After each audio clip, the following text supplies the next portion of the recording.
Silvia De Martini è precauzionalmente in terapia intensiva in prognosi riservata al Cafoncello di Treviso e il suo ricovero è condizionato da un intervento chirurgico che potrebbe essere eseguito a breve. 55 anni, poliziotta in servizio all'ufficio di gabinetto della questura di Belluno, De Martini non sarebbe in pericolo di vita ed è già un miracolo perché i fendenti sferrati con un coltello dal marito, l'ex poliziotto Claudio Perot di 63 anni, nella loro casa in via 20 settembre a Santa Giustina, avrebbero potuto causare un epilogo diverso. È una comunità in difficoltà che cerca di far fronte a queste notizie di cui non si è mai pronti. Di conseguenza aspettiamo dagli inquirenti più notizie e più informazioni riguardo a quello che è successo. Quello che è successo fra le mura domestiche deve essere ancora chiarito ai carabinieri che indagano per tentato omicidio con il massimo riservo, coordinati nell'attività dalla Procura di Belluno. Qualcuno a metà pomeriggio di mercoledì avrebbe riferito di aver sentito l'eco di una lite e poi le urla arrivare dall'appartamento della palazzina che si trova a poche centinaia di metri dalla regionale che attraversa il paese.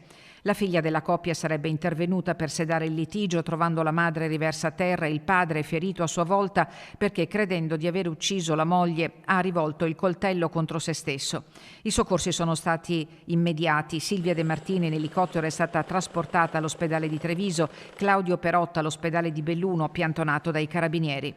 Siamo di fronte a un evento inaspettato e doloroso per tutta la comunità della Polizia di Stato, si legge nelle poche righe diffuse nelle scorse ore dalla Questura di Belluno, dalle quali emerge la preoccupazione per lo stato di salute della collega, sentimento che ci accomuna tutti, insieme alla vicinanza e il supporto alle famiglie con particolare riguardo alla figlia. Ai familiari di entrambi la Polizia di Belluno ha offerto il sostegno degli psicologi.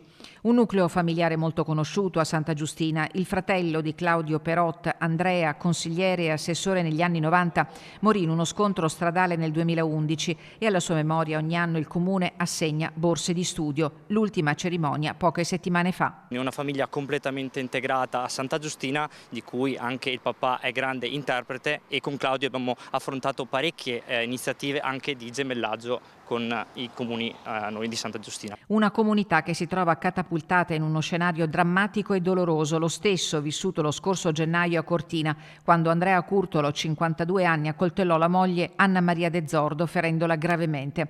Per quell'episodio però Curtolo è accusato di tentato femminicidio.